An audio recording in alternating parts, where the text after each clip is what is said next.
দেখুন, রাজ্য বিধানসভায় সরকার পক্ষের মদতে এবং বিজেপির দালাল তথাকথিত স্পিকার পোষিত বিরোধী বলে যারা চিহ্নিত, তাদের চক্রান্তে আমার কণ্ঠরোধ কিন্তু অব্যাহত আছে।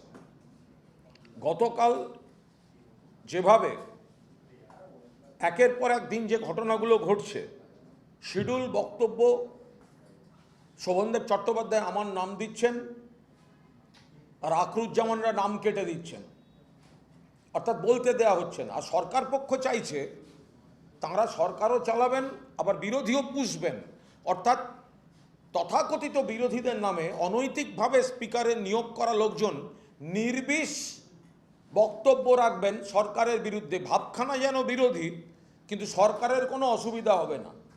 গতকাল আমি তৈরি হয়ে এসেছিলাম পুলিশ বাজেটে বলবো সন্ত্রাস ইত্যাদি, আমায় বলতে দেওয়া হয়নি। আমি যখন জানতে যাই তারপর আমার সঙ্গে দমন পীড়ন হয়েছে, আপনারা দেখেছেন সবাই। আমাকে শেষ পর্যন্ত মার্শালদের টিম দিয়ে বার করে দেওয়া হয়, সাসপেন্ড করা হয় কালকের মতো।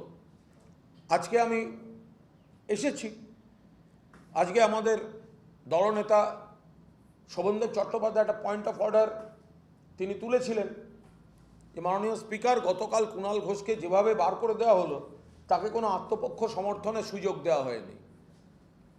মহামান্য স্পিকার তিনি বললেন যে গতকালের ঘটনা নিয়ে কোনো আলোচনা আজ হবে না। স্পিকারের নিশ্চিতভাবে এই ধরনের সিদ্ধান্ত নেওয়ার অধিকার আছে, তা নিয়ে বিতর্ক থাকতে পারে, বাট স্পিকারের রাইট আছে। কিন্তু তার সঙ্গে স্পিকার একটা শব্দ যোগ করলেন যে গতকাল যে কলঙ্কজনক ঘটনা ঘটেছে, সঙ্গে সঙ্গে আমি সেটায় অবজেকশন দিয়েছি যে মাননীয় স্পিকার, আপনি কলঙ্কজনক কথাটা ব্যবহার করতে পারেন না, কারণ আটকানো হচ্ছে আমাকে, বাদ দেওয়া হচ্ছে আমার নাম, আমি প্রতিবাদ করতে যাচ্ছি, আমার উপর দমন পীড়ন চলছে, আপনি বলছেন কলঙ্কজনক। কলঙ্ক তো আমাকে বাদ দেওয়ার যে খেলাটা হচ্ছে, চক্রান্তটা কলঙ্কের। তখন স্পিকার বললেন, না আপনি ধাক্কাধাক্কি করেছেন। তখন আমি তীব্র প্রতিবাদ করে বলি, বিভ্রান্তিকর কথা বলবেন না, আমি কারোর গায়ে, এমনকি কোনো ডেস্কেও আমি স্পর্শ করিনি, কারুর কোনো মাইক স্পর্শ করিনি, কারুর কোনো শরীর স্পর্শ করিনি, উল্টে আমাকে এসে অ্যাটাক করা হয়েছে। আপনি স্পিকারের চেয়ারে বসে বলছেন আমি ধাক্কাধাক্কি করেছি, একটা ভিডিও দেখাতে পারবেন? আপনারাই তো সমস্ত ক্যামেরার ব্যবস্থা করে রেখেছেন, আপনি কেন বাজে কথা বলছেন আমার নামে? তখন বিজেপির লোকেরা তারা এসে বললেন স্পিকারের সঙ্গে তর্ক করা যায় না। আমি বললাম স্পিকারকে সম্মান করি, আমি স্পিকারের কাছে গিয়েও বললাম, স্যার আপনাকে সম্মান করি, বাট আপনি কলঙ্ক কথাটা বললেন কেন? বললো না, কাল যা হচ্ছিল।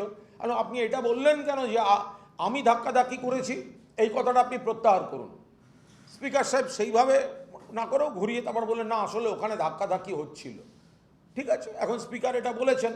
এবার আগামীকাল যে পুরো নগরোন্নয়ন দপ্তরের বাজেট আছে, আমার দলের তরফ থেকে শোভনদেব চট্টোপাধ্যায় জানিয়েছেন তিনি আবার আমার নাম দিয়েছেন এবং আমাকে প্রস্তুত থাকতে বলেছেন।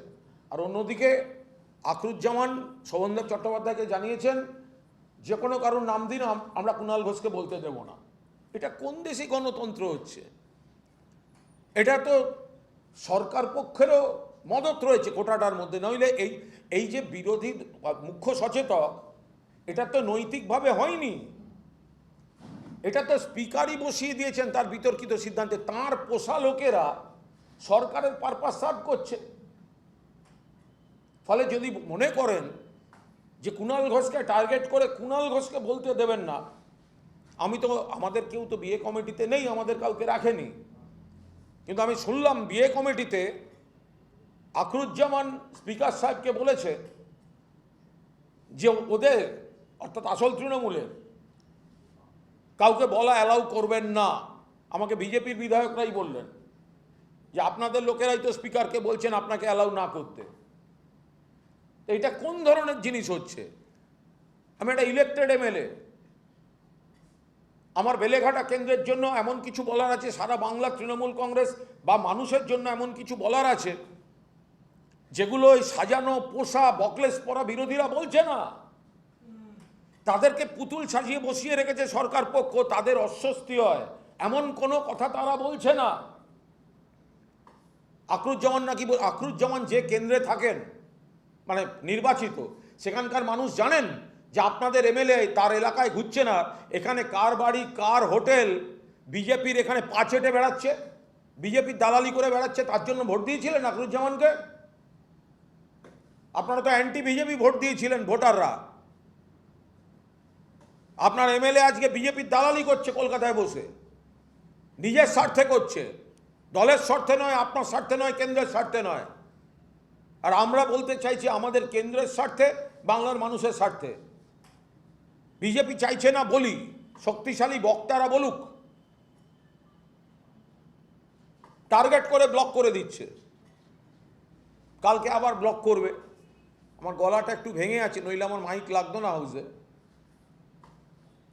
কিন্তু যেটা করছেন এনারা, একটা বক্তৃতা না করতে পারলে জীবন ব্যর্থ হয়ে যাবে না। কিন্তু আমি একজন বিধায়ক, আমার দল যখন আমার নাম দিচ্ছে, তাহলে ওরা কাটার কে?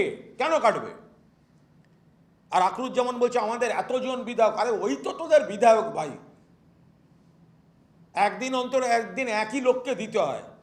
কাগজের নোট ছাড়া অর্ধেক লোক তোদের বলতে পারে না, লিখে না আনলে পড়ে, লিখিত না পড়লে কথা বলতে পারবে না। মানুষকে ফেস করছেন না আপনারা, কেন্দ্রে যাচ্ছেন না, ভোটারদের কাছে কৈফিয়ত দিচ্ছেন না এই পাল্টিবাজির। এখানে বিজেপির দালালি করছেন আমাদেরকে ব্লক করে। কাল আসবো, আমাকে দল বলেছে পুর এবং নগর উন্নয়ন দপ্তরের বাজেটে বলতে, আমি আমার মতো তৈরি হয়ে আসব। আর ওরা বলেছেন আমাকে বলতে দেবেন না। বাকি স্পিকার, হাউসের কাস্টোডিয়ান, যদি এই চোখের উপর দেখতে পাচ্ছেন অবিচার চলছে, সেখানে যদি তিনি নিরপেক্ষ নন, এটা তো স্পিকারেরও ব্যর্থতা।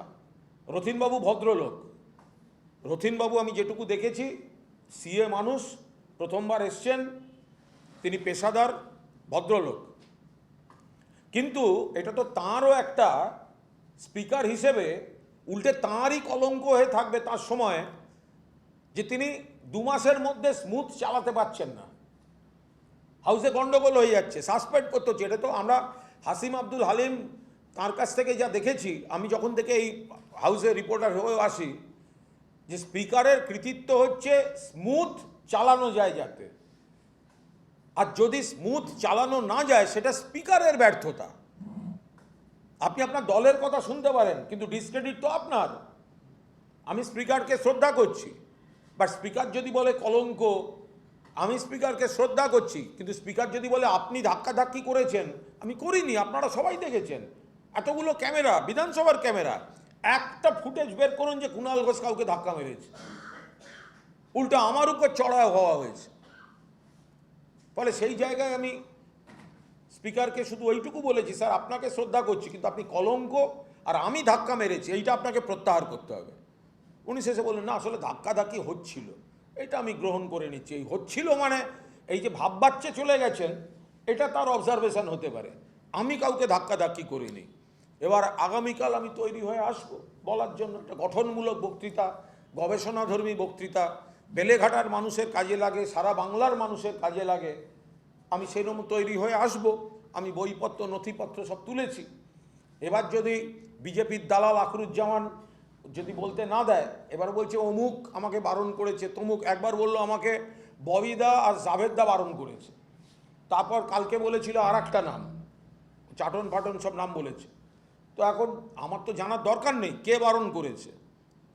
অপোজিশন, সোকল্ড অপোজিশন, স্পিকার নিযুক্ত অপোজিশন, তার যে চিফ হুইপ, তার লিস্টে আমার নামটা সেই চিফ হুইপ কাটছে, তো প্রবলেমটা তার।